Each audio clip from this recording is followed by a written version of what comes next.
Alors, mon parcours, moi, je suis picard de l'Aisne.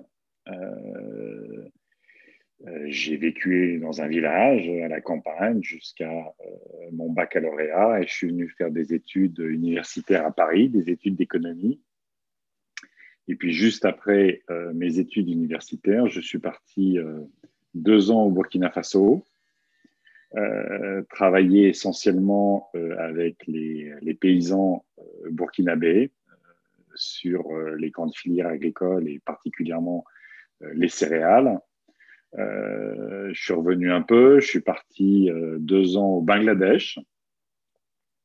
Et là, j'ai plutôt travaillé avec les femmes pauvres, que ce soit dans les zones rurales ou dans les bidonvilles, sur des programmes de type Grameen Bank, vous savez, tous ces systèmes de microcrédit qui permettent à la fois le fait de sortir pour les femmes d'un statut extrêmement dur au Bangladesh comme dans tout le sous-continent indien, programme d'émancipation, programme de soutien du point de vue légal, parce que assumer le simple exercice de ces droits pour les femmes au Bangladesh, c'est pas facile. Bon. Et je suis revenu, je suis rentré dans une association qui s'appelait, parce qu'elle a disparu, qui s'appelait Solagral, qui était toutes les années 90, la construction du mouvement altermondialiste. Donc, depuis Porto Alegre, le combat contre les OGM, le combat contre l'OMC à Seattle et ailleurs.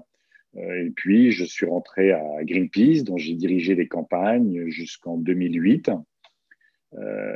Ça a été évidemment pas mal de campagnes pour la protection de l'environnement, contre le nucléaire militaire ou le nucléaire civil. Et puis, en 2008, après le Grenelle de l'environnement, on a décidé à quelques-uns, avec José, avec Dany, avec Pascal Durand, de fonder Europe Écologie, et vous connaissez l'histoire.